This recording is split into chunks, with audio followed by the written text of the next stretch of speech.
cette nouvelle vidéo, je vous parle de la fausse inspiration thoracique selon la méthode de Gasquet. Alors, cette fausse inspiration thoracique, on va surtout l'utiliser pour le postnatal, mais plus précisément dans les suites de couches directes. Alors, qu'est-ce qu'on entend par suite de couches directes? C'est-à-dire dans les heures qui suivent l'accouchement, et puis on va continuer à la pratiquer dans les 2 à 3 semaines post-accouchement. Alors, quels vont être les bienfaits de cette fausse inspiration thoracique, donc dite la FIT, dans les suites de couches directes? C'est très simple. Dans un premier temps, elle va vraiment permettre de remonter les organes, ces organes qui ont quand même été pas mal chamboulés par l'utérus pendant la grossesse et aussi pendant l'accouchement, et par là, on va lutter sur cette descente d'organes. Alors, qu'est-ce qu'elle va apporter d'autre bienfaits, cette fameuse FIT? Elle va vraiment stimuler au niveau de la circulation sanguine, donc ça va permettre de lutter, en tout cas de diminuer les risques d'œdème au niveau des membres inférieurs. Elle va apporter un puissant drainage, ce puissant drainage est quand même très très intéressant donc dans cette période d'élimination de la grossesse. Elle va venir stimuler l'utérus, l'utérus va se rétracter. S'il se rétracte, il est moins lourd, et s'il est moins lourd, il va moins tirer sur les ligaments qui le suspendent. Cette même FIT va venir provoquer ce qu'on appelle la contraction réflexe du transverse, donc le transverse qui est cette couche profonde des abdominaux, ce muscle du ventre plat par excellence, qui va vous permettre quand même de retrouver la taille fine, donc ce qui n'est quand même pas si mal que ça. Alors, elle va apporter un massage très très intéressant au niveau des organes, et je pense ici plus particulièrement aux intestins, ce qui va permettre de réguler le transit. Alors, il y a quand même quelques contre-indications à cette fausse inspiration, il n'y en a pas beaucoup. Alors, vous ne la pratiquez surtout pas si vous souffrez d'hypertension artérielle, de migraine, de problèmes digestifs, et je pense ici notamment au reflux, et si vous avez de gros problèmes cardiaques. Et vous ne la faites pas trop rapprochée des repas. Alors, la fausse inspiration thoracique, on peut la faire dans plein de postures. Donc, on peut la faire en couché dorsal, en couché latéral, en position 4 pattes, dans le dos rond par exemple, en position tailleur, dans le même dos rond, en position assise et même quand vous êtes debout. Mais ici, moi, je vais vraiment vous la montrer en position couchée sur le dos, tout simplement parce que je suis en train de vous parler du postnatal, et la position couchée dorsale est quand même une posture de repos, et pas que, parce qu'elle va permettre, en fait, le fait d'être couché sur le dos et d'avoir un contact dos, tapis ou sol, permet d'avoir un meilleur ressenti en ce qui concerne la posture. Donc on va vraiment adapter pour amener cette fausse inspiration thoracique de manière le plus adaptée possible, et surtout de la manière la plus sécuritaire possible. Donc comme je vous disais précédemment, on va venir la faire en couché dorsal, mais on ne va pas venir se mettre en couché sur le dos n'importe comment. On va d'abord passer par le couché latéral. Pourquoi? Tout simplement parce que moi je le vois très très souvent quand je dis aux mamans venez vous coucher sur le dos, on n'a pas le réflexe de passer par le côté. Alors directement, qu'est-ce qu'on va passer? On va faire comme ça, on va aller par l'arrière. Alors quand vous faites ça, c'est très simple, qu'est-ce qui se passe? Vos grands droits se contractent, ok?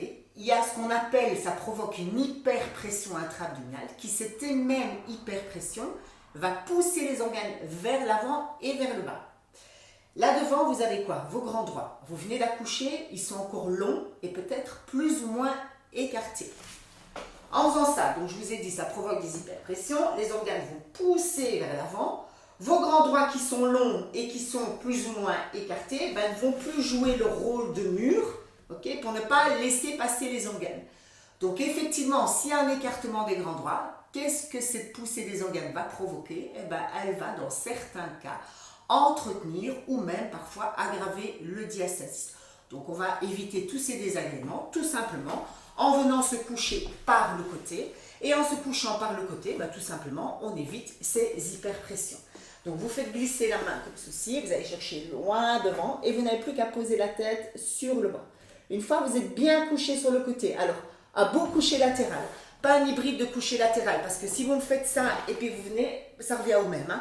Donc il faut d'abord aller chercher un beau coucher latéral avant de venir se placer sur le dos. Alors quand on est placé sur le dos, vous allez avoir deux manières de placer le bassin et positionner les jambes. La première c'est celle-ci. Vous mettez les pieds à la place des genoux. Ça va? Donc vos pieds écartés, largeur du bassin. On place le bassin on pousse dans les pieds. Vous n'êtes pas obligé de soulever le bassin très, très haut. Hein. Vous l'enveloppez comme ceci avec les mains. Vous venez redéposer le bas du dos. Okay. Et en ramenant le bas du dos au sol, vous l'étirez. Et comment on fait pour l'étirer? Tout simplement, vous repoussez votre bassin, vos fesses, et vous les ramenez le plus proche possible des pieds, en ramenant très légèrement le pubis vers le ventre.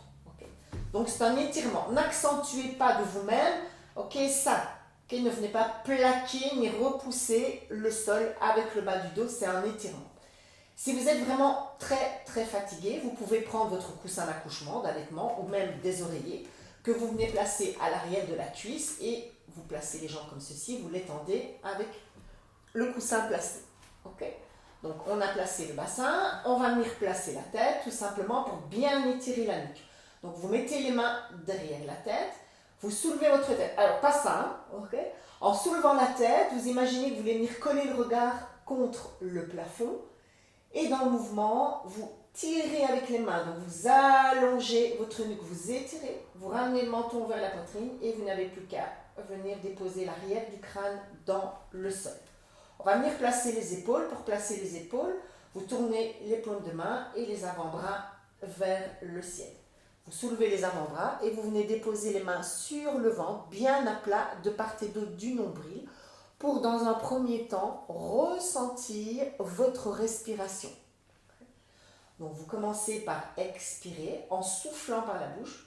Donc l'expire se fait en soufflant par la bouche, en libérant bien la mâchoire inférieure. Donc ne crispez pas, laissez descendre les épaules, l'arrière du crâne est bien posé dans le sol. Et à l'inspiration par le nez, vous laissez le ventre se gonfler naturellement. Et vous faites ça plusieurs fois jusqu'à bien la ressentir.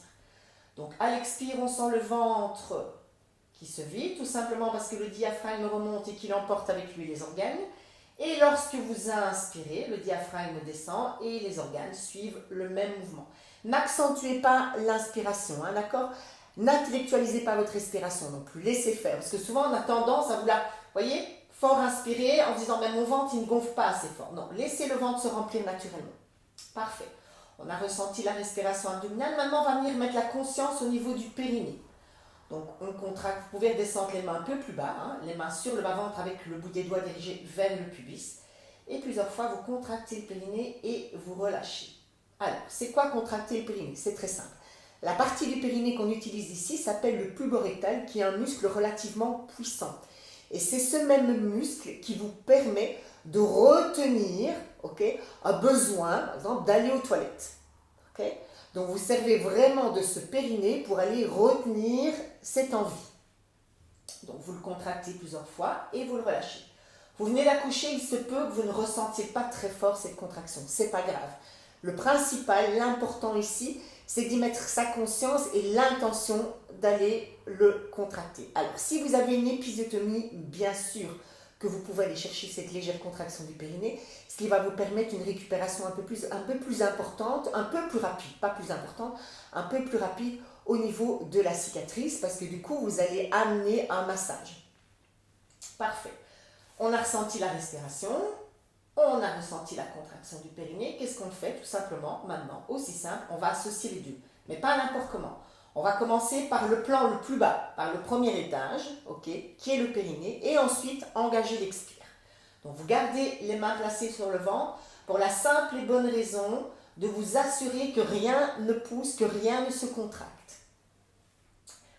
On y va, donc on engage la contraction du périnée. Sur cette même contraction du périnée, tu expires, tu souffles par la bouche en gardant bien ton menton dirigé vers la poitrine. Et à l'inspiration par le nez, tu relâches. Donc 1, tu engages la contraction du périnée, c'est fait. Tu expires, tu souffles par la bouche et pendant l'expire, tu ne t'occupes plus du périnée, il va probablement se relâcher.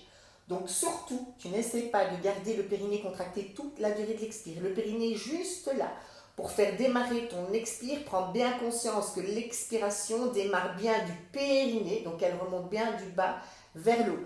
Si tu veux garder la contraction du périnée toute la durée de l'expire, tu risques de te crisper et de te concentrer juste sur ça. Ça va? Donc on refait ensemble. 1, je vais chercher la contraction du périnée, c'est fait. Sur cette même contraction du périnée, j'y ajoute l'expiration en soufflant par la bouche. Relâche bien la mâchoire inférieure. Parfait.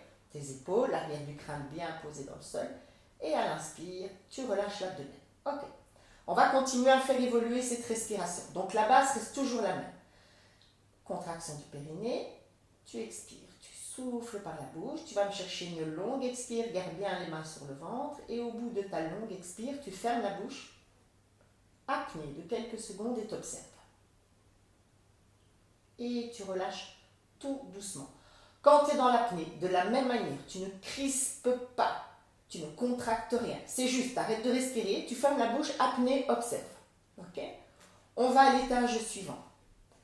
Je contracte le périnée, j'expire, je souffle par la bouche, garde bien les mains sur le ventre, ton menton bas dirigé vers la poitrine, tu vas au bout de l'expire, apnée, et dans l'apnée, tu essayes de faire remonter un peu plus haut ton petit paquet d'organes, comme si tu voulais l'aspirer pour qu'il vienne se cacher sous les côtes. Ok? Tu restes de nouveau quelques secondes et tu relâches. Alors, ne reste pas trop longtemps, parce que si tu restes trop longtemps, tu risques de tout lâcher d'un coup. Le but, c'est pas rester trop longtemps, quelques secondes, pour que lorsque tu inspires, tu relâches tranquillement. Okay? On va de nouveau à l'étape suivante. Et à l'étape suivante, on va utiliser la main et on va former un outil, une pince entre le pouce et l'index. Et cette pince va te permettre de venir passer le nez pour aller chercher cette fausse inspire. Donc 1, tu vas toujours engager la contraction du périnée qui sera la base de ton travail. 2, l'expiration en soufflant par la bouche, ton périnée se relâche pendant l'expire, tu le laisses se relâcher. 3, au bout de ton expire, tu vas chercher l'apnée. Et dans cette même apnée, 4, tu vas venir passer le nez. Attention, ne reprends pas de l'air, parce que je le vois très très souvent. Avec les mamans avec qui je travaille, on a envie d'aller chercher de l'air. Donc tu vas au bout de l'expire, apnée, dans l'apnée. Tu pinces le nez entre pouce et l'index. Et en passant le nez, tu inspires par le nez. Donc comme si tu voulais aspirer de l'air, mais l'air ne rentre pas puisque ton nez est bouché. Okay? Et c'est cette même fausse inspire qui va faire remonter ton diaphragme au maximum et qui va amener une dépression impressionnante au niveau du ventre. Donc tu vas vraiment avoir les organes qui remontent au maximum, qui viennent pratiquement se cacher sous les côtes. Et tu vas vraiment avoir une rentrée de ventre qui est vraiment très très impressionnante. Ok? Allez, on y va? Je guide et je vous montre en même temps. Donc la base. Contracte le périnée, expire, tu souffles par la bouche.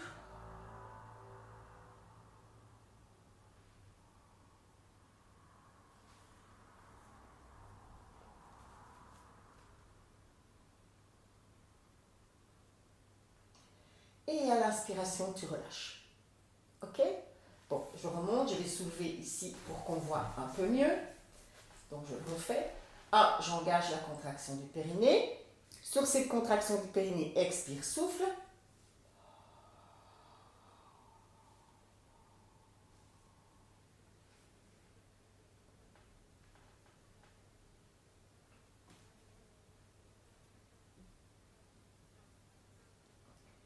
Et on laisse le ventre se gonfler et on inspire pour sortir de la fausse inspire.